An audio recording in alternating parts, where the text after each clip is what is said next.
What's going on, people? It's your boy. I'm back with my UFC review, my post-fight review. I told you I was gonna do a post-fight review of the Strickland versus Hermansson fight. This will be a quick review. Just a quick shout out to Chidi Bang Bang, awesome KO. I believe it's the second fastest KO in someone's debut in UFC history. He's looking for big things. He did really well, really well. He looked really good there. Also, Brandon Allen with his submission over Tom Alvey. That was a great performance there.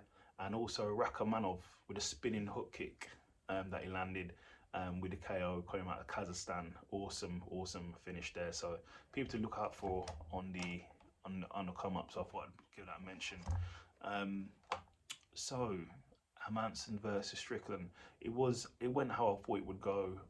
Hermansson pressed with the kicks, threatened to take down multiple times. I believe it was 8 times, I believe 8 or 9 times within the whole match. And then basically with Strickland, he was landing a jab. It was a jab city crosses, jab city, power rights, jab city, and just keeping the distance, keeping the guard up like that, keeping his guard up, obviously so he can't get knocked out, which is good. He landed the majority of strikes, kept the pressure on as well. Hermansson did land a lot of good kicks as well. I believe there was a takedown as well. I think Hermansson took him down once, but I think he got up. But at the end of the second round, Strickland landed a nice right hand that dropped him as well, which was a really good match. It was a really solid match. Strickland is now, with the decision, obviously Strickland won it. So Strickland's now, I think, on a 5 or 6 fight win streak, the second longest in the middleweights, currently behind the champion Israel Adesanya.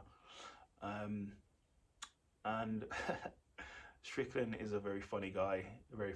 He says if he wasn't here, he said he's a piece of you know what, but and he's thanking the fans, because if it wasn't for the fans, he'd just be a piece of you know what. But now he's a rich piece of you know what. So all props to Strickland. He's a contender.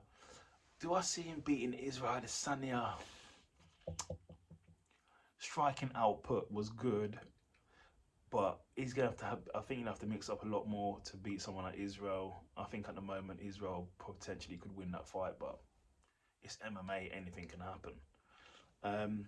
So they asked Strickland what he wants next. He said next he wants Israel or Rob after that win, which potentially he should get, really. He's on a 5-6 fight win streak.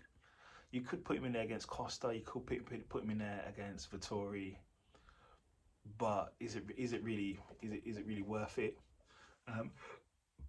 He probably could fight for the title now. Obviously, you got Cannonier there as well. You got Bronson there as well. They're fighting next week. So I think he's gonna have to have one more fight. I think he'll have to have one more fight, because I believe Bronson or Cannonier could probably be next in line. I'd probably say if Bronson wins, he probably gets a rematch. But if he loses, then give it to Strickland, is what I'd probably say.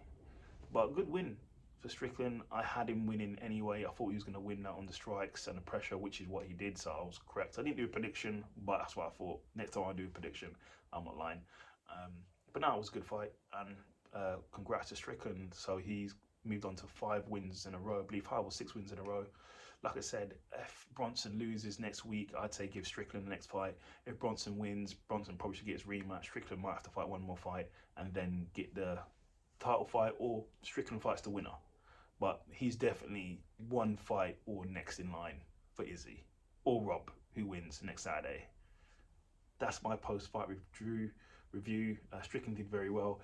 What I was also looking for was to see if there was any sort of beef or anything besides Bisping and between Bisping and Strickland, because Strickland did call Bisping a name, but nothing happened on the mic. Seemed to be all love. So good fights, but there's some good fights, good up and comers on there. Remember, just because the card doesn't look solid top to bottom, you don't know what the card's like until you actually watch it. And this was actually pretty damn solid card. So I watch every single fight. So like, subscribe, leave a comment, and you can follow me on Instagram. Okay, take care of yourselves.